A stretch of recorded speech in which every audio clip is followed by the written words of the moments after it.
Sisters and brothers, fellow South Africans, it is with sadness and trepidation that I address you today as we remember the horror we felt at the event which occurred at Marikana 10 years ago. The memory of those terrible moments will never be erased. They will live with us forever, even as we work to heal the wounds they created and rebuild the lives of those devastated by the loss of loved ones. I want to say first that it has been an honor and a privilege for me as part of the work being done by a group, including the new owners of the mine, to visit and consult with many of the families of those who tragically lost their lives. As I have said before to those families, I have been moved and deeply humbled by my conversations with them, and I respect and admire those who have been willing to join the difficult journey of healing and renewal. It has been hard, it has been tough, it has called for strength and patience, and you have my admiration for the way in which you have shown those qualities. 10 years ago, the tragedy that unfolded at the Koppie lifted a lid on simmering social tensions and changed the way the world saw mine or miners forever. It forced the mining industry, the nation, and particularly our leaders to pause. The pause gave us the courage to reach across our divisions, to sit down together and talk about the things that have hurt us most. So although I address you with sadness, I also address you with hope, heartened by how far we have come, but aware that we still have far to go.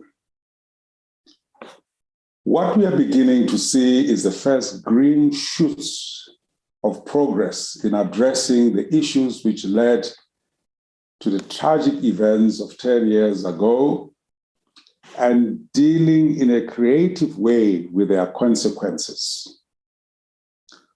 What is so beautiful about the hope that has emerged from deep wounds is that it has come with the willingness to keep an open mind while we hold firm to our values. The last 10 years have taught us that we can only ensure lasting change through collaboration, that we can make progress if we are willing to listen to those who have differing opinions, and that we can move forward with honesty, transparency, and most of all, trust. For me, the most poignant lesson have been those which have taught us to listen and nurture. As we leave the last 10 years behind, of course, as I said, we can never leave it behind. As we carry it into the future, but transformed, it is my hope that out of the horror of Marikana, from the suffering the massacre has caused, something positive can emerge, that we will come to see what happened as a turning point in which a community and as a nation resolve to do better in the future.